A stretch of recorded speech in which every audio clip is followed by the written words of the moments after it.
And this is for fitness professionals out there that are dealing with corrective exercise clients or people with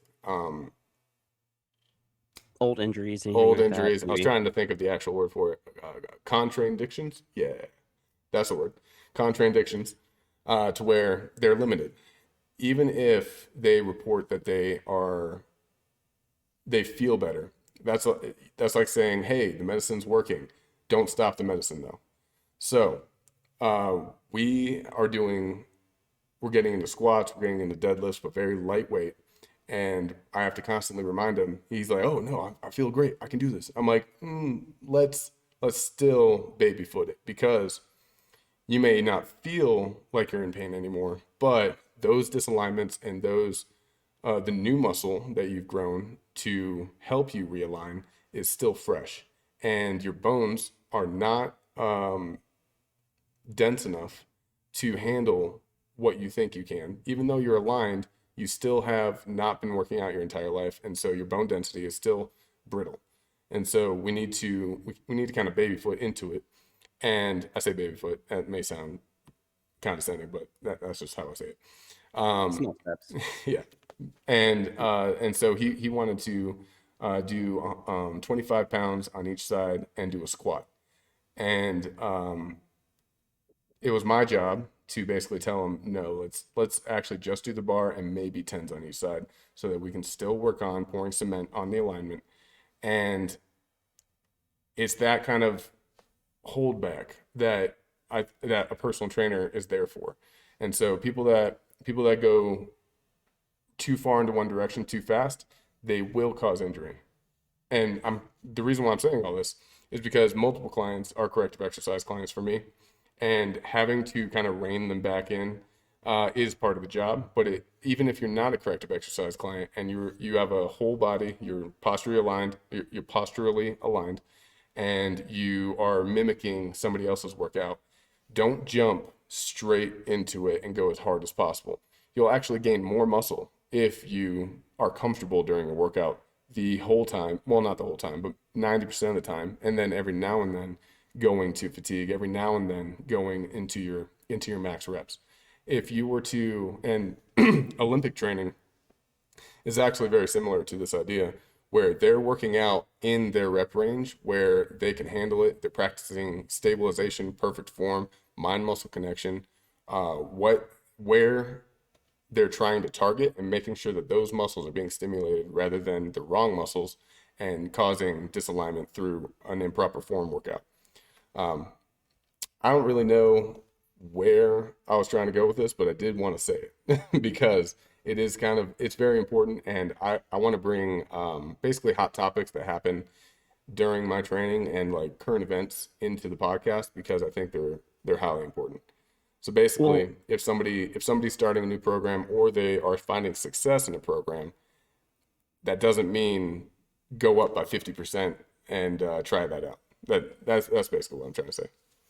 yeah, so you were talking about the corrective exercise for his back. I've got a few different runners, and one of them had some like pretty bad knee pain every time they ran.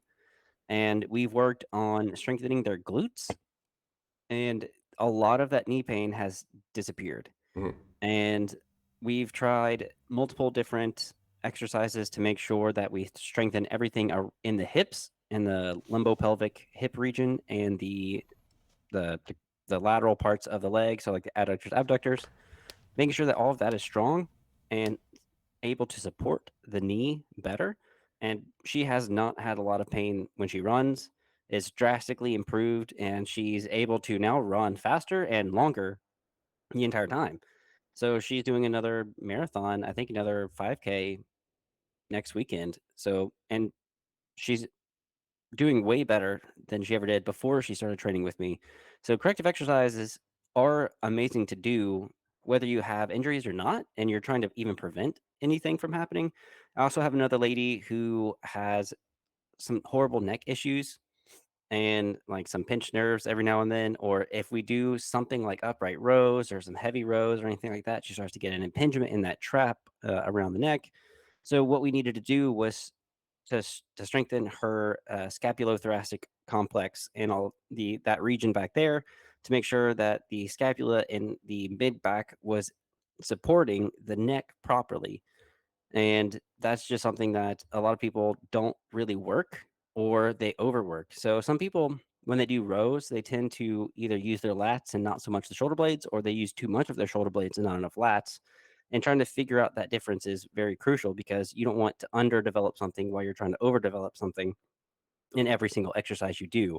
So, face pulls are awesome for people, and scapula retraction exercises are also very good to do. Even if you wanted to combine a scapula retraction with a row and make it two kind of different movements, that's a perfect way to help strengthen that, scapulothoracic region.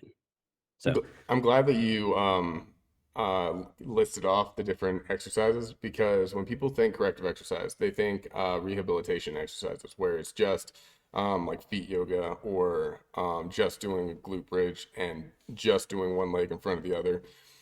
Corrective exercise is actually, and this is for the viewers, corrective exercise is actually in every workout that you do, if you think about it that way. And if whatever posture that you work out in, that's the posture you're going to develop. And before I add another thing, was there anything else you wanted to add?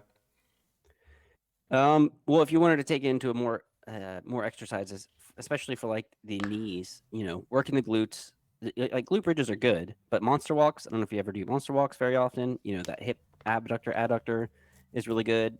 Any kind of single leg stuff is really good. Hyper extensions, but not particularly. So the hyperextension machine is just like that half machine that you kind of like put your heels in, and then you kind of like dip down, and then you kind of come up and you hyperextend the back, and then you go down, hyperextend the back.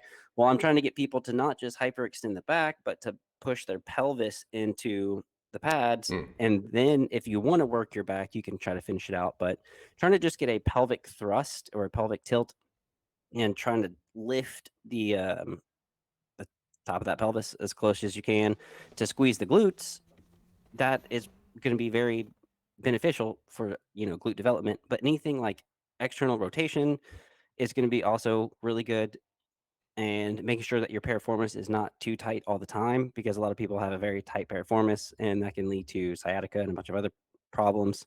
So a little bit of stretching and a little bit of working on, like I said, anything dealing with lateral movements in the glutes, or like leg press is a great glute exercise. I don't know if a lot of people do that, even single leg presses, lunges. These are all very beneficial. Even lunges where you've got a band attached laterally to you. So maybe you have a band attached to your left up against the wall or something, and then you put your right leg in there so that it's pulling your leg inward, and you've got to fight and push it out as you do a step back lunge. These are all very good exercises to do for your knees, and just building a better glute to help support your back and your knees, because everything, like I said, centers. Everything comes from the middle. Everything is centering on the center of your body. So if you can strengthen your core and your glutes, your back and your knees, and everything going outward is going to, you know, be way stronger and way better. So that's really some other exercises and stuff to think about. that's awesome. I'm glad we're talking about this topic, because this is a very important topic. So when somebody finds our podcast and they're thinking, okay, I want to learn how to work out, I want to learn where to start. Um, People usually get advertised to as you need to eat this much, and you need to do the king of all exercises and all that. That's actually like the third step.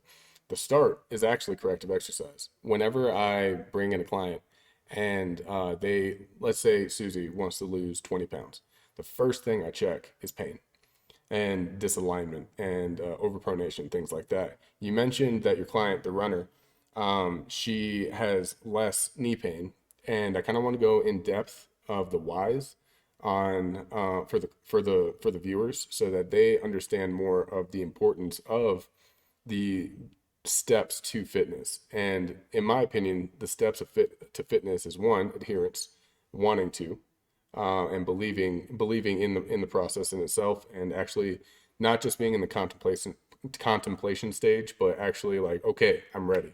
So basically the adherence stage.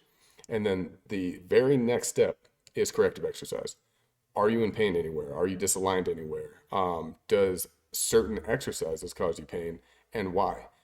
Because if you were to jump straight into heavy lifting or even light lifting with high rep, or you jump straight into the muscle building aspect of fitness, or even the cardio aspect of fitness, which is running, biking, swimming, all that jazz. Um, you're skipping a step, and you're actually, this is one of the main reasons why people who are inexperienced jump into fitness and jump right back out, because they either get an injury or they start to feel pain in places that they weren't expecting, and it makes them scared. It scares them, and it rightfully so. So when it comes to the knee pain, do you mind if I go ahead with that, or do you want Yeah, go to? ahead. No, Okay, go ahead. cool. So when somebody is a runner and they are feeling pain in their knee, or even doing squats and they're feeling pain in their knee because of the squats, or they're doing some kind of leg exercise and they have knee pain, one of the leading causes is overdominant quads, and the over basically reliance on the quads for the movement, when the dominance should actually be balanced between the quads and the glutes, and even maybe even more towards the glutes. And when somebody squats and they lean way too much over, their butt goes up first, and their back stays at the same angle, and they may even lower their angle where their chest goes deeper into the floor and their butt goes up. That's their quads pushing with their knees as the main joint. The reduction of pain is through a number of reasons, and it starts at the feet. Well, it starts at the feet with a telltale sign, and that's overpronation. When someone squeezes in for stability and they rotate in for stability, and they go towards their center line and they're trying to squeeze for stability with their entire leg complex, they are unintentionally making their ankles sag in, they're collapsing their arcs, and they are squeezing with all of their adductors while they're trying to stand up, do a deadlift, a squat, or even that this applies to even running in microbursts, to where all of their internal rotation is causing and you do it over a repeated amount of time, it causes a imbalance and a shortening of muscles, a lengthening of muscles, and you get really strong in all of the squeezing muscles and the outside muscles where their stability is their cause is to stabilize outwards. They're kind of left behind and they're weakened. And so when you internally rotate your legs, your hips actually tilt forward in the front, and causing lordosis, meaning a higher curve in the lumbar spine, the lower back, and it even goes up to a forward lean, forward shoulder, and lordosis in the neck as well.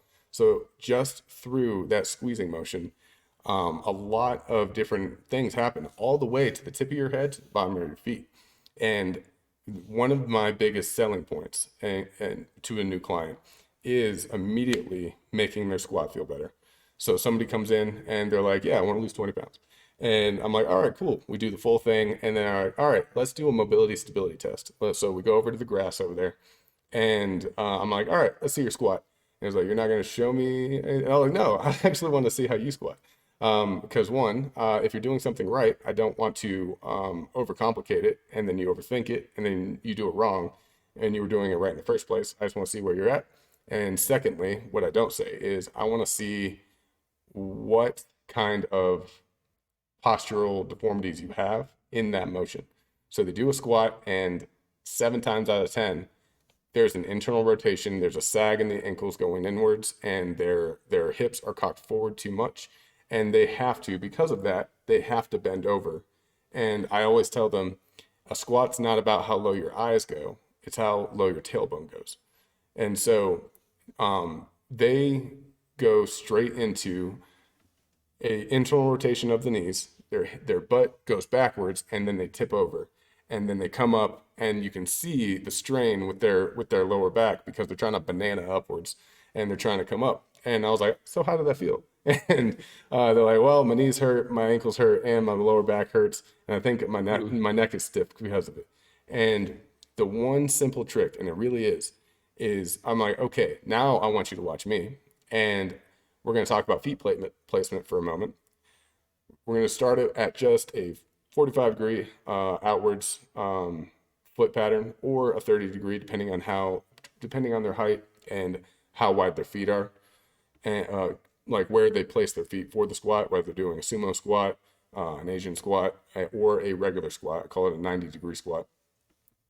And we usually try a regular squat, and their feet are placed correctly, which is slightly outward pattern and about armpit length apart with their heels. And I'm like, okay, now what I want you to do is with the gluteus medius and all of the externally rotating muscles, I want you to think of a line, because there is a fascia line that goes down on the outside of your leg. Start from your butt on the left side and the right side, but individually. On the left side, it goes to the side of your knee on the outside. It goes down your shin, crosses over, and then goes up under your arc, helping support your arc and connect it underneath behind the big toe. I want you to think about that line and visualize it. Now I want you to yank it outwards, the whole thing, not just the ankles, not just the knees, not just the hips, all three. I want you to try to rotate them outwards and then try to sit up as straight as possible. You can set your lean first, but I don't want you to move that angle again. Once you set your lean, stay there. Now puff your chest up, bring your shoulders together and down, and then rotate both legs outwards for stability as you go down. And then when you get to the bottom of the squat, make sure it's dead fast applied, because that's when they lose it. They're like, I'm doing it. And then they get down 90%, and that last 10%, they sag inwards and crouch over and do a little trying to pick grass kind of position. And that's where they lose it. So you want to make sure it's applied throughout the whole thing. Rotate your legs out, puff your chest up, shoulders together and down, and then make sure that you're focusing on the arcs. I show them where the arcs are. I show them that when you rotate out, your arc goes up. When we rotate in, your arcs collapse. So we have them support their arcs throughout the entire movement. They come down, they come up, and they hip thrust out of it. Rather than just pressing with their knees, they hip thrust for the main momentum. And squat A, which is what they did before, was entirely painful. Squat B, no pain whatsoever, and it felt right. And so that's a big victory for them. If they don't hire me and if they leave, they know that forever from now on. And that is a life-changing moment just right there.